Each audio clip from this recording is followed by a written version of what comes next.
Well, I didn't actually plan on filming anything today coming here. I thought I'd just do my photos and that was pretty much it. But once I've got here, the weather's so amazing, I thought I couldn't not show you.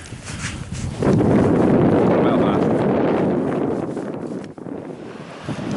that? I'm at East Point, which is over there, when that has the lighthouse on the end of it. Going up there, which is one of the highest cliffs around here, is 296 metres high, almost 300 metres, almost as high as the Eiffel Tower. Very, very big, enormous sea cliffs, very, very high indeed.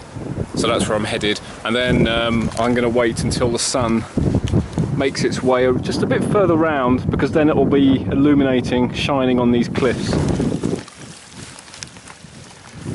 That's the problem, if you can call it a problem, with the lighthouse, is its cliffs are sort of facing west, so you have to wait, especially this time of year, you have to wait till quite late in the day for the sun to come round so that it actually strikes the cliffs. And it is well reputed, it's famous for being a good spot to watch the sunset with the silhouette of the lighthouse on the point. So I'm hoping I'll go up there first, kill a couple of hours, and then come down and hopefully get a nice view, iconic Skye view of East Point when the sun's getting lower.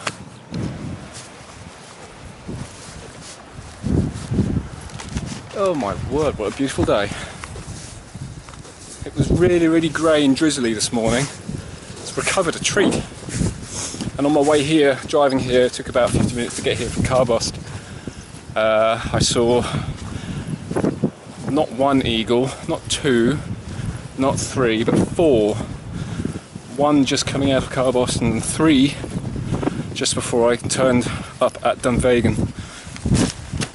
And then add that to the one I saw yesterday, the golden eagle I saw yesterday, the three sea eagles I saw on Sunday when I was walking in the Red Hills and the Red Coolin.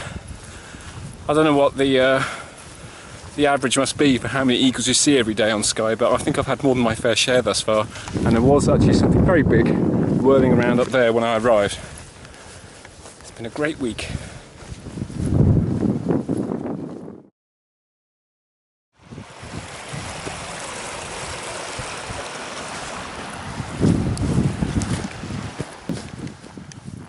I'm walking through what is essentially a rabbit city.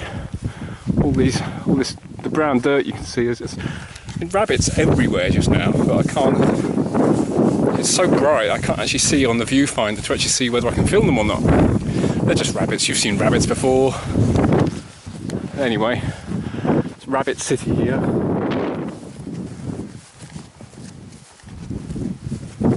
What a stunning, stunning day.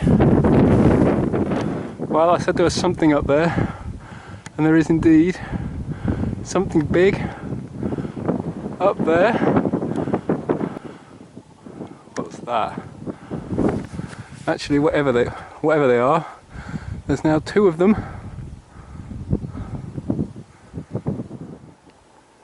Well, it's definitely an eagle of some description. Hard to get close enough to see it.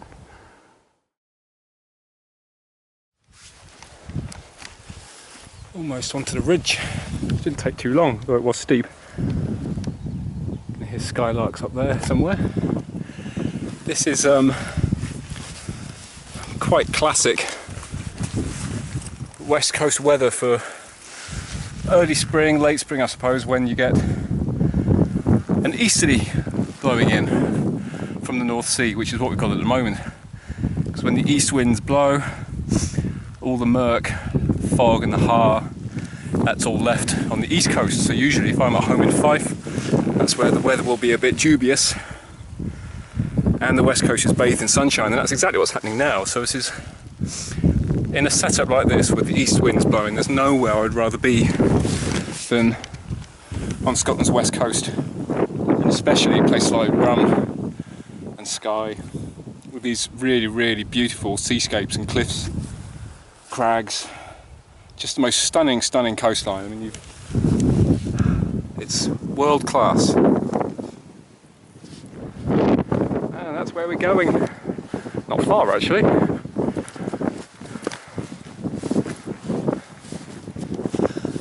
funny thing about eagles, whether they're golden eagles or white-tailed eagles, why they are such attention-grabbing animals, and why so many people come up to Scotland specifically to try and see them. And you think that there are other birds, smaller birds, which are equally, sometimes more so, restricted in either range, distribution, or a number. Thinking things like choughs, corncrake, the Dartford warbler, a tiny little bird that's restricted to the south of England to a few places, and maintains a precarious grip on existence in this country. People don't, well, twitchers go to see them, but people don't flock en masse to see these things. So what is it about eagles that makes everyone flock in immense numbers and distances to see them?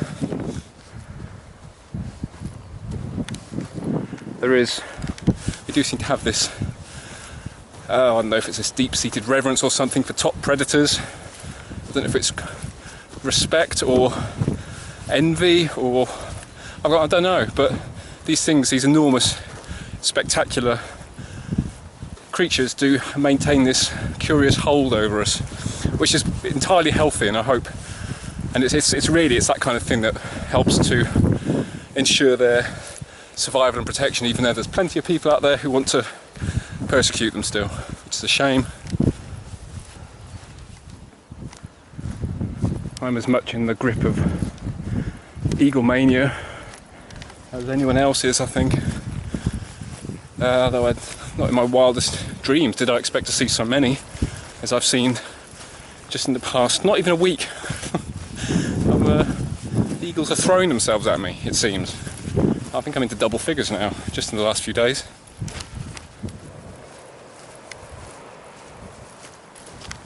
Actually, the other good thing about these east winds this time of year, if they're coming in from Scandinavia or parts of Europe, it can be very, very clear air sometimes.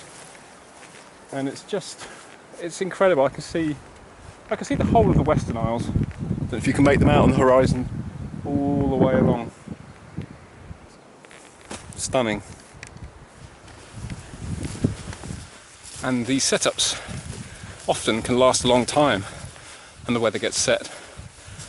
And while much of Scotland is languishing in murk, doesn't see the sun for weeks, or much of the UK is getting drenched in rain, places like this can be the only place in the UK that's getting sunshine. And that's exactly what happened in 2012, when we all had our wettest summers in God knows how long. There was droughts and the like here. The distillery at Talisker was going to have to shut up operations because it had no water. It's almost unheard of. And what do we have here?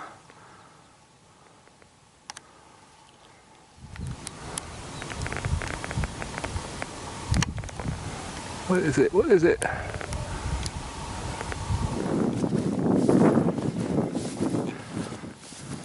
Almost at the top. I suspect there's going to be a nice big reveal. So it's going to end very abruptly, I'm hoping, expecting. Ooh.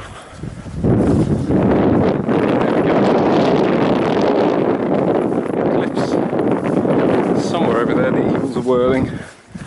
So maybe I'll just hang about here for a bit. Mind you, there's midges. The midges are out, can you believe it? Can you see them? Look at them. Ugh. You're going to have a bit of a breeze, that's always the dilemma. The breeze is cold, but you want the breeze. What a spot, what an amazing, amazing spot. What do you reckon? Marks out of 10?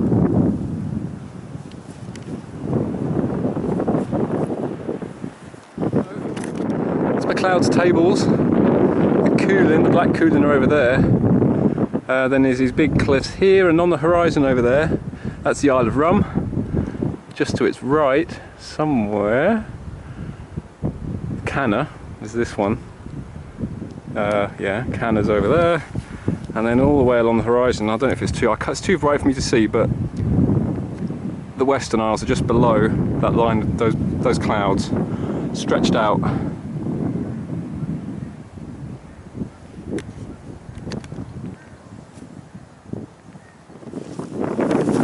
think I'd be hard pushed to be more contented than I am at this moment.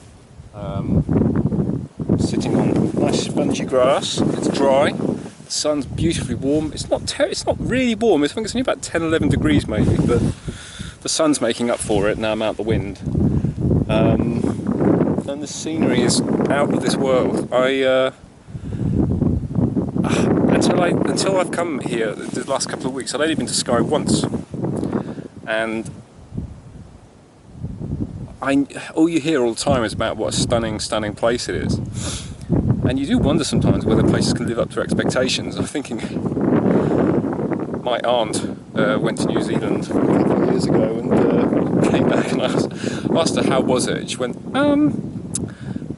well, it was nice. And I just had this feeling that she was just a tad underwhelmed, because you hear so much about a place that maybe you can go expecting too much. I think she just wasn't a New Zealand person. Personally, I found New Zealand amazing, but I'm one of those pro-amazing New Zealand people.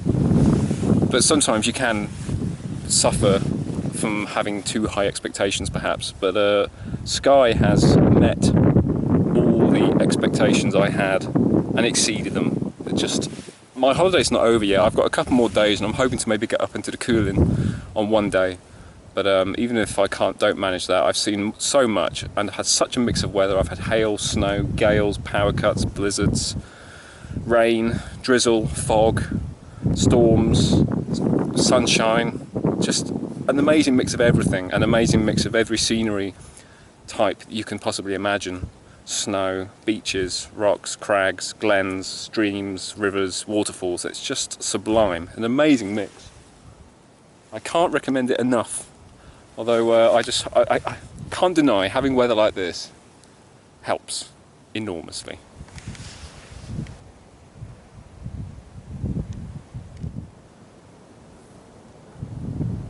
It's tea and cake time.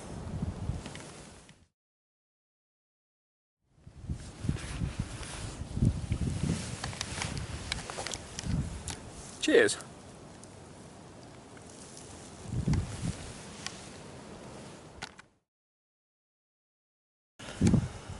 Well, I've been up here almost 2 hours now. I've been watching. It's a pair of golden eagles that I've been watching.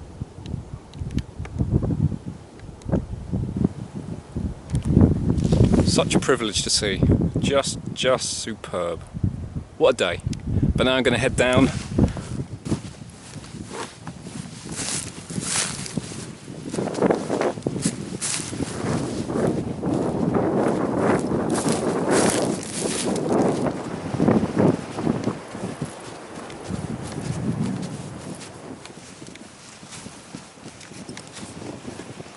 Just making our way to the lighthouse.